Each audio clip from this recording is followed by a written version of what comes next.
Halo semuanya, selamat datang kembali dengan saya Vicky. Jadi untuk episode kali ini saya ingin sharing tentang bagaimana cara saya memanage tugas-tugas saya di kantor termasuk di tim saya. Jadi dalam memanage tugas termasuk memonitoring tugas di tim saya menggunakan aplikasi Notion. Nah ini contoh gambaran Notion untuk tugas di kantor.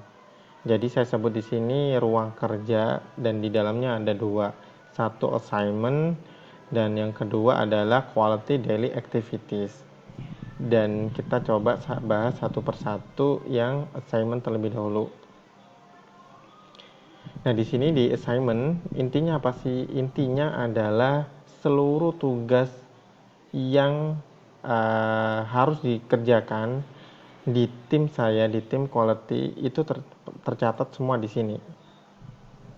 Jadi totalnya ada 43 dan itu keseluruhan tugas yang ada di tim kita. Nah, di sini saya bagi apa aja yang ada. Satu, cek ini bukti yang udah di checklist berarti udah. Dan yang kalau masih kosong, kosong, belum selesai atau in progress. Di sini untuk kolom deskripsi tugasnya yang mesti kita lakukan. Kemudian priority. Di sini saya bagi priority-nya ada 5. Tas A, B, C, D, dan E. Apa bedanya satu-satu? Intinya apa? Dari tas A sampai tas C itu saya yang handle. Ibaratnya benar-benar saya kontrol. Untuk tas A itu high urgency, urgent banget, deadline-nya pendek. Kemudian tas B itu urgent tapi nggak seurgent tas A. Kalau tas A adalah urgent dan penting. Kalau tas B urgent tapi bukan nggak penting, masih bisa ditunda. Sedangkan tas C itu nggak urgent dan nggak terlalu penting juga. Nah, sedangkan untuk tas D di sini adalah delegasi, tugas-tugas yang bisa saya delegasikan ke tim saya. Untuk tas E itu untuk project-project long term maupun short term dan juga trial-trial yang mesti dilakukan. Itu. Kemudian di sini assign, di sini tim saya kadang ada yang satu orang, ada yang perlu 2 orang. Ini tergantung memang saya berkolaborasi dengan siapa untuk mengerjakannya.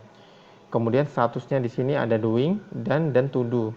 Kalau untuk tugas-tugas baru biasanya saya tulis to do. Artinya akan dilakukan, jadi baru banget. Untuk doing kita berarti sudah ada progress tapi belum selesai, dan kalau done ini udah selesai.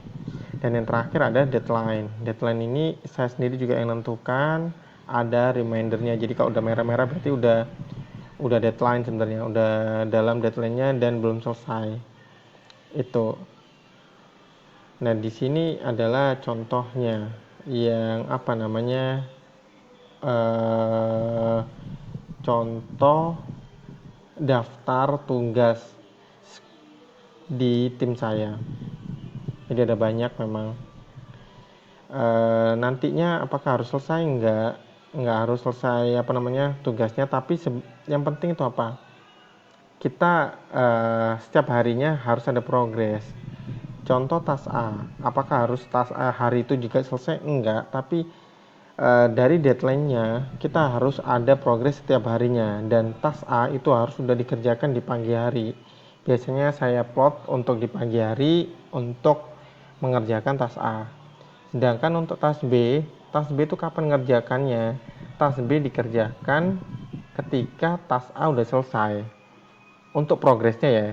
Jadi bukan in general gede banget harus selesai tas A hari itu, enggak, tapi satu langkah yang kita kerjakan setiap harinya untuk menyelesaikan tugas A itu apa sih? Itu yang misalnya gini, tugas A, langkah pertamanya adalah ini cepar audit ISO nomor 2000. Nah, ini contohnya kalibrasi termohigro di Jakarta. Ini goalnya. Nah, langkahnya apa? Saya tinggal follow up di Jakarta, di tim kita di Jakarta udah belum dikalibrasi. Nah, seperti itu contohnya. Jadi, nggak harus selesai hari itu juga, tapi yang penting kita ada progres setiap harinya untuk nyelesain tugas A. Dan seterusnya untuk tugas B dan tugas C. Jadi nggak harus selesai, tapi kita ada satu langkah setiap hari untuk nyelesain tugas tersebut sampai di tas E. Jadi nanti kalau yang udah selesai, indikatornya apa? Checklist, dan untuk statusnya sudah done. Itu untuk daftar tugas uh, apa namanya monitoring tugas di tim saya. Nah, yang selanjutnya adalah daily activities. Nah, ini apa namanya tugas harian yang mesti tim saya lakukan dan juga saya. Jadi gini, kalau misalnya sedikit sharing kan, kalau orang kerja nggak tahu apa yang dikerjakan hari itu, saya yakin nggak ada yang selesai, nggak ada progres sama sekali, karena dia nggak tahu apa yang mesti ngerjain, jadi kayak ngelambir banget. Nah, solusinya apa? Buat saya ngontrol tim saya buat kontrol quality daily activities. Mereka pada saat pagi hari jam 9 kurang seperempat sampai jam 9, mereka harus nge-planning setiap harinya apa yang harus dilakukan. Nggak perlu banyak, saya batasi minim 5 sampai 10 lah. Nggak ada minimal, tapi kalau satu kan nggak mungkin. Ya at least 5 sampai 10 dalam satu hari, nggak bisa lebih. Karena apa? Karena kalau lebih pasti nggak selesai. Nggak selesainya banyak riskan. Tapi kalau kita ngeplotting 5, apa secara mindset itu juga, oh nggak banyak nih, apa namanya, masih bisa kita kerjain. Yang penting apa? Terukur. Nah, sedangkan untuk incoming, registration, quality ini scope yang apa ya? Scope dari masing-masing personil. Jadi berbeda pasti. Untuk Hanim sama Mas Joko beda karena beda scope. Itu. Jadi ini sudah saya bagi untuk scope yang memang masuk di wilayahnya masing-masing tim saya. Kita lihat di Mas Joko ya, setiap hari ini kemarin sih kalau nggak salah saya suruh setiap pagi dia bikin. Nah, di pagi hari Mas Joko bikin planning, ada 6 totalnya ini. Terus nanti saya evaluasi sorenya, mana aja yang udah. Nah, yang udah ini berarti yang udah centang. Kalau yang putih ini berarti belum.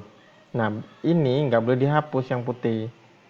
Itu buat apa? Buat ngerimain mereka agar besoknya ini udah jadi prioritas yang mesti dilakuin. Jadi nggak bisa dihapus. Kalau dihapus dia pasti lupa. Beda yang untuk yang udah dicentang berarti mereka udah selesai. Jadi nggak apa-apa dihapus. Tapi kalau yang belum, mereka harus ngelakuin. Itu apa namanya bentuk planning setiap harinya. Contohnya di tim saya. Gimana yang contohnya Hanim? Nah, Hanim ini yang juga yang dibuat kemarin ada banyak, tapi ini sebenarnya bukan apa namanya, karena dia takut lupa. Ya udah dia mutusin diisi aja semua yang jadi tugasnya.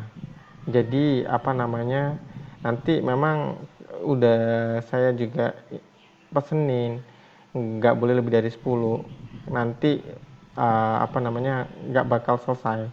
Dan ini nanti di dia udah bilang sih kemarin tuh pengen biar nggak lupa aja. Nah, kalau nggak lupa, solusinya besoknya saya pesen agar mana aja yang jadi prioritas utama mesti di list dulu, ditargetin di mana.